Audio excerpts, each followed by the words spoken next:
Alo falawa I le nei fo I vaenga o telefou.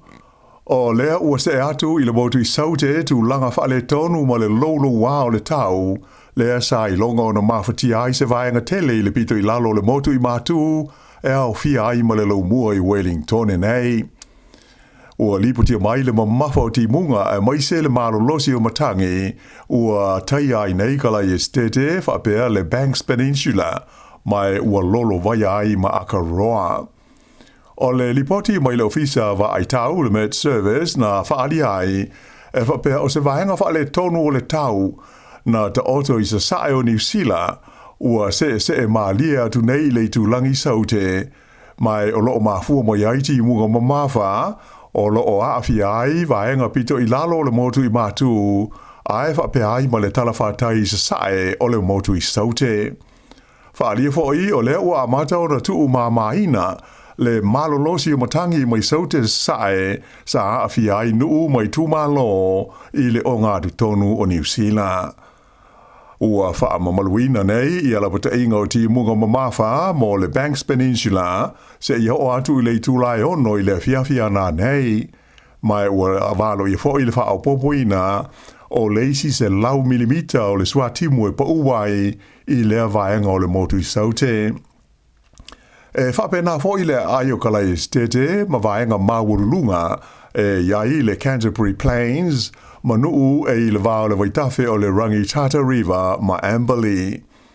O Dunedin ma le nā vaenga o le motu I saute e umi le taimi o loo wha mamanuaila pa te inga moti munga mamafa e wha atoa uma I le tūlai iwa I le poa nā nei. Sa wha ilo mai e le pulenga o le aio Christchurch o loo mata I tuwina pēr ma le totoa tūlanga iai la sanga mawinga lolo wā nei o le tau. Na sa uniuni mata pena la uwhai ngā luenga I le pō na pō I ni tūlanga e ono mo'omi ai se whasoa swani. O le mamafa o tāwhenga sa tāpuni ai na pō I le tūlas fumaltasi I le ala tele numela fitus fulima I le vāleo Christchurch ma Aotearoa. I le taimi nei o le ua wha maluina la wata inga le Met Service mo ni ngalu ma ni auma maululunga e ono aafi ai Wellington e wha solo atu wai I le Wairarapa e amatatu I le sefulu lua I le ua uli nei ma ena da ua o ietulanga e ono lamatia ma wha ina aino fuanga tu la lata I le Sami. E sili atu I le tolu se fulu afe e lao wha inga o whaleo a inga ma bisnisi sa motu si aile eletise ona o matangi malolosi na wha leanga I nai waya eletise na pa u iai la au I nuu mai tu malo I saute o le motu I matu talu mai le wha unga o le vai aso ua ma vai atu nei. Wha ilo mai le kompani o le Power Cow e luas fulu tolu afe ia le au wha inga o whale o a inga ua mautinoa sa motu sia le lato el tise. Ai o le tu malola wa ia o Wellington e tu sa ma le se fulu wafe le au wha o a inga sa wha pe fo o na pe le lato power ona o matangi malolosi mauwinga lolo wa o le tau. Whailo mai e kompani el tise wha pe o lo avele wha amua mua I le teimi nei I whale o a inga ina ia vave o na toiola le lato el tise. Ai o ia ngā luenga e ono o tu lava I le whai unga o le vai aso o tau mo whai. Ta o mai le te leo la whaina o le tu mā lo le manu atu wha pe nā fo ima o whanganui mai ua iei nei I le vaenga o le tunu I lalo o pūlenga o taimi o whaalawela lawe whaafo sei. O le ai o Masterton sa ave se ai tangata mai o lātou whale I le awala le Lincoln Road ona o tūlanga le matia na iai le pō le asungo fua na whailo mai e le whaatonu langolango le tu malo le Wairarapa o Ian Wright o le whaafita auli au pita matautia o le ono pa uifo lea o ni la au ma whaina ai whale o ainga. O le malolosi o matangi sa tau fiai matolo pō mai le sa e le company wa lelele e New Zealand ia na malanga uma whaatulanga ina I le laumua I Wellington e ai whaape ai maisi ai Palmerston North whaape manei pia ona o puipuinga o le saonga le mua pasese matangata whe mala ngai. E pei ona sila fia e lima I tu malo ia ua wha amamanua nei ia pūlenga mō taimi o wha alawe lawe wha afosei o le Manawatu, Rangiti Kei, Tararua, Waipa, Whapea, Maotorohanga District. O matangi tō whaatau tāwe o atu i le lua se lau whāse 4 kilomita i le tū la le Sāmoa, na whaamawina le le tala whātai sa sae o le vaenga pito i lalo le motu i mātua New Zealand, mai le whaaiunga o le vaiaso, se ia o mai lava i le asonga fua nafi. Sa whapea fōi o nā awhiai vaenga māurulunga o Wellington i matangi mālolosi, na o atu i le se lau iwa se 4 kilomita le Sāmoa i le i tū la. Na wālo ia mai fōi le ofisa o le tau, le Merch Service, o le āngai ina whaititia le marolosi o matangi nei, ai whapea i mati munga, ia sai longa o nā whaina ia vaenga o le motu i mātū, i le whaiunga o le vaiaso, ma le anga i mai i le asonga fua nafi, whaasolo mai i lava i le so. Sa whaamawina i le tolo, le Cape Turn Again, i le talawhatai sae, ia sa vili na o atu i le lua se lau whāse 4 kilomita le marolosi i taimi e tō whaatau tau mai ai. Ai i le lau mua i Wellington na o atu i le se lau iwa se 4 kilomita le Sāmoa o matangi i vaenga maurulunga. Ai se lau tolu se 4 kilomita le Sāmoa o Savili sa la vea ai le aitele o Wellington whaapea maona nuu tua oi. Whailo mai e le li o John Law o le ofisa o le Met Service o ti munga mawha ia na palasi le Wairarapa whapea Malhat Valley i le po o le asongo fua sai longa o na lolo vai ai a wala ma vaenga maura lalo i pitanuu e awhi ai i Aloha Hat. O le awhaia i le malaita alo le Eden Paki o Kilani ia se ta'alonga o le ta'amirusanga o le State of Origin o le kopi liki a Australia i le tausanga e lua awhe lua sifuruma le fitu. O le neifuafuanga na pasia talwai nei le pulenga o le kopi liki le NRL, whapea mo le komisi o le kopi liki a Australia le Australian Rugby League Commission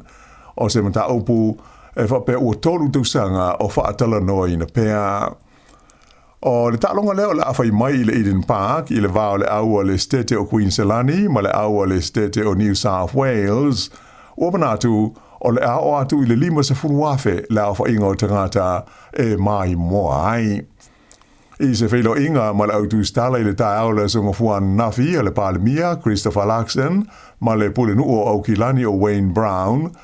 lea sa whailoma ia lo ia, le au irilinga o le neita alonga liki o le State of Origin. Ta uai e le palemia, e ta ua tele ia lea fufuanga mo le lakapi liki de tonu o New Zealand, a wai mautinoa e whaao so fia aitu pulanga talavau e fia ta aloai i le ta alonga o le liki i le lumanai. Sa whaalia mai fōi e le lipo le nui a Wayne Brown, o le ta'alonga o whaatulanga ina nei mo le luafe luas fulfitu, o le amauti noa le malanga mai iai e tangata e o atu i le sefuruafe le a whaai mai Australia. Mai o le amawai e le tamau aingo au kilani, ia se vai ngā tupe e o i le sefurufitu tesi ma le 4 miliona tala, e awala lea i whale tari malo ma whale ainga, ai mai se le tau o whe malanga inga. O loo ngā rurue whaatasi le malo o New Zealand ma le pūlenga o au kilani, i le whaatupe ina o le nei whaamoemoe, mai le whaaputu ngā tupe, mo Paul Kalame mani sauninga te tele, lea e ua o le Major Events Fund. O lea o whaamao nia mai e le malo o New Zealand, o le suenga lea o le awhaia i le whaalawelave na tupu i le Moore Point i Wellington o se suenga e tu maoti pe tu tasi lo na whainga. O le aso whao Februari e pe o na sila fia lea na lea ngai masini i le no whanga tu te tonu le nei i le Moore Point e whaama mai nai le vai mai whale ese na mafu ai o na masua i le same i le Cook Strait le whaitau 4 miliona lita i le aso o le sua vai leanga po o le raw sewage. O le vai aso na te nei lea sa whailo i ai le pule nu o Wellington Andrew Little ma le palemia i a Christopher Luxon whapele min star le malo sianga i a Simon Watts e tala noa ina i a lea mata upu. O le mai e o le fono sa whailo ma i ai le pule nu na marinia i la tau e de tau o na whaia se sua ngā tūma oti e tusa o le po ngai o le whala me lave. Na whaalia mai fo e le minsta ia Simon Watts, e mana o mia se suenga tu ma o tia sa ili aile mafuanga o lea whaale tonu, ona o tu langa o nga ua whaina i tangata lutele, ai mai se le sio banga a toa male tamau a inga. Na ia ta ua fo i o le nganga au tu, e na ia mawhai o na fo ia le toe ali li mai o se mea hapea i le lumanai. E ia ile fuafuanga le malo, o le pulenga o nanga tau le swamvai, o le a whaase ese lea mai le Wellington Water e pei ona iei nei, ai o le a tau ave ese whaalapo tonga fau, a le pulenga po o le council, le whaingoina o le Tiaki Y Limited, mai ta ua, ma ta ua ai ni whautuanga, o le a mau mai le suenga o le a whaia, e tusai o le whaale tonu na tupu I masini le nofuanga lea I le Moore Point. Whaalia e le ripu le nuia Andrew Little, lona ta lia le lei o le whaiunga e tō fiai le malo se komiti e whengai ma lea suenga. Ua whaalia e le ripalemia Christopher Larkson, o le whaia o se la fonga mo le whaonga ina o moenga I whaletari malo, o se mata aupu e mawhai o na toe sila le le iai le whainga malo, pe a whai e tūla I mai mo se lātou nofo inga lona lua. Nā ta ua manino le palemia e leo au fia lea tūlanga I fuafuanga le malo I le teimi nei, ai e mawhai o na toe sila iai I leisi paia inga I so ai.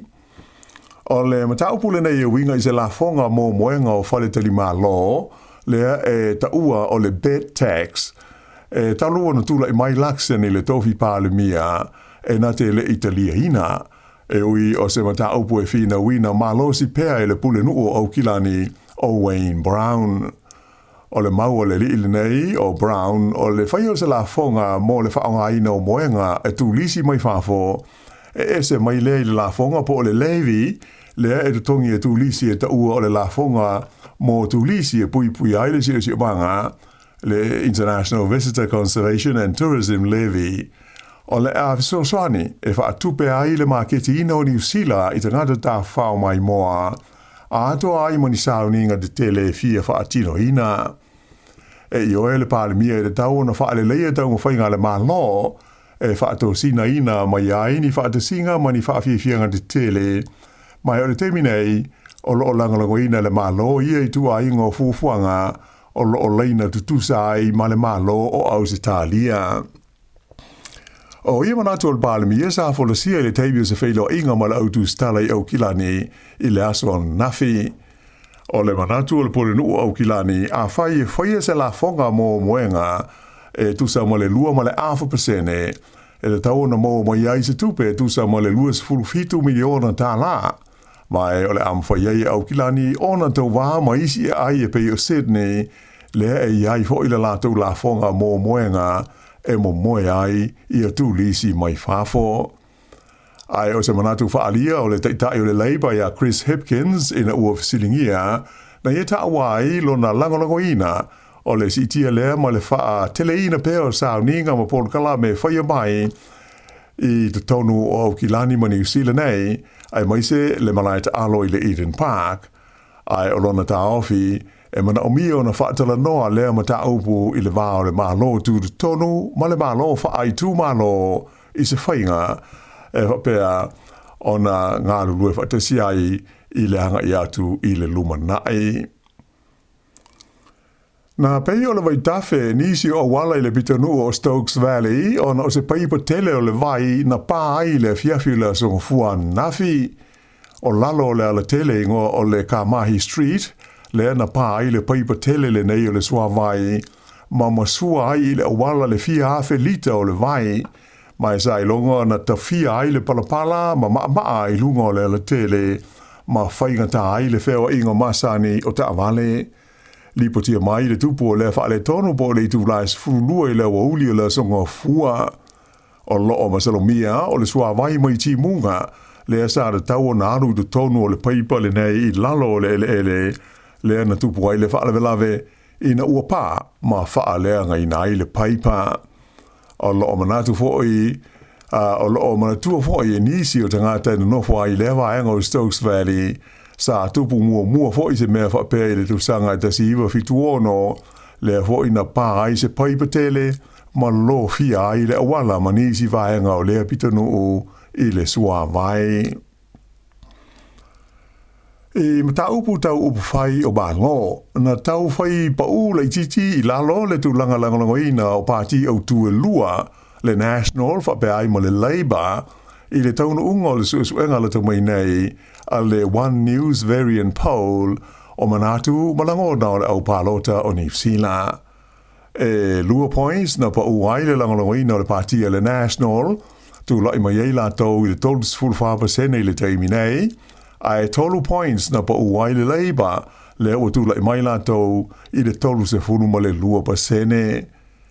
O le pāti le Greens e 4 points na CTI, mai wo ai la tau ia i le 10% i le teimi nei, ai o le New Zealand First, tasi le pasene na whaau pōpō tu lai mai ei nei i le 10% lona tūlanga langolangoina i le au pānota. O le Act sa whaau pōpō le point e tasi ma o ai la tau i le 9%, ai o le te Party Māori na whaau pōpō le point e tasi le o tūlai mai i le 2% i le teimi nei. O ia foi numela pe a whai e whaaliliu ina fua o le palemene e ma whai ona mawai le whai ngā mālo o lo tū nei le foe ni na fua se onus furulima i te tonu o le maota.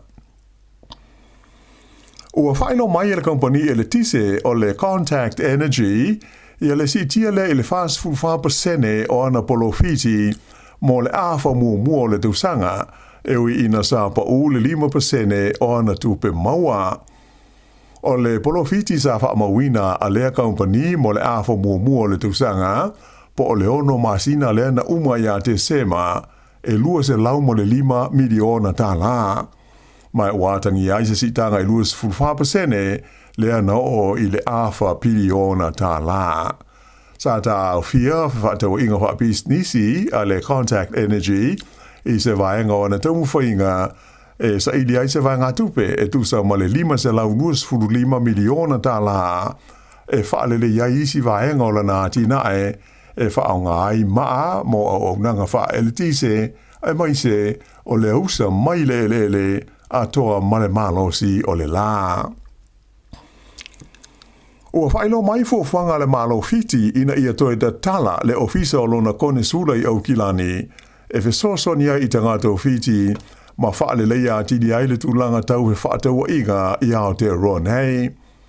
Whaali mai le komisina maa ulungo fiti i Wellington o ratu i noke kupuambola. O ngā luenga whaakone sula o stasi leo o nanga taua e le taua toe whaau i au kilani e le malo fiti ai mai se i le tū tau whaataua inga whaale vāo malo le ua toe whoiane i le mtanga luenga o le vai whafo i se whai unga le whainga malo le li pāle mia ia City Veni Rambuka. O le ofisa na iei mua o le kone sula o le malo fiti i au kilani na mafua o na tapunia o na oni suinga sa whaia le whainga malo bai ni marama na ave ese ai le vaenga mo fe whaataua inga ma tunu i whafo mai le mtanga luenga o le vai whafo po o le Ministry of Foreign Affairs.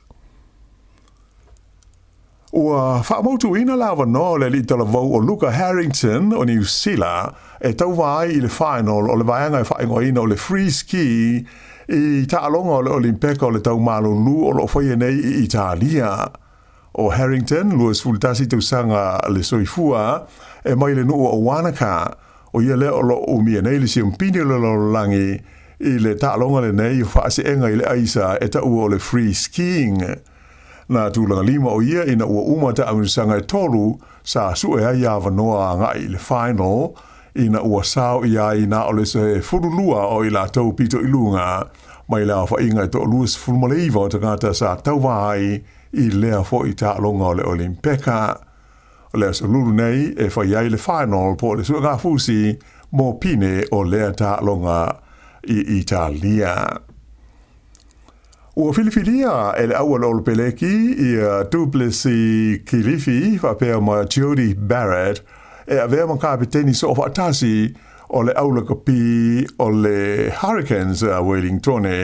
mo le taumusanga o lakapi super o le lua hafe luas furuono e pei o na whaanga solo i le teimi nei. O le teimi mua lea ua o ai le tofi kapiteni o le Hurricanes ia le ri o Jody Barrett wha au popo atu i lona tūlanga o ia o se sui kapiteni mo le Olpeleki. Ai o le ri o Kirifi na mua i filifilia a vea mastasi o kapiteni o le Hurricanes i le tausanga te ruai o lea ua toe tūla i mai foi o ia i lea tofinga. Whailo mai e whapea o le a le ta alo Kirifi le ta alonga i le Fairfields Friday nei i le vao le Hurricanes ma le Moana Pasifika o na sa fie se manua i tole ninga. I la kapi liki o le tausanga a sau lua afe luas fulfitu le o le a whaiai le urwa i ta alonga o le State of Origin i Aukilani ai o ni swinga ua whaia i tū la whono mai a inga o lea ta unsanga o le a mawhaiai e tamata alo New Zealand o na ta alo ai i lea tau wanga a Australia. O le asong fuan nafi lea sa whailo ai e le komisi o le lakapi liki a Australia, le ARLC, le whaia o ia teunga i tū la whono e whidi ai tamata alo o au mo le taunsanga le nei o le State of Origin ina ia whaatanga ai tamata alo New Zealand na whaanau sa whaanau ma ola mai tonu Australia e ta alo ai i le taunsanga le nei le lumanai. O lona winga o tamata alo e whananau ma soifua i le State of New South Wales po Queensland wanga waa ai whape ai fo i matamata alo sa nofo ai i State of Australia a ole i atoa le ta isful tolu tau sanga le mātua ia po o nisi fo i sa ta alo lato tua a po lato tama i se au o le State of Origin. Whaalia le teitei fono le ARLC o Peter Vlanders o ia swinga o se la sanga Tala whengai i le tūlanga ua iai le ati na e o le lakapiliki i le neifo i tausanga lua afe luas furuma le ono. O le unga lea o tala fau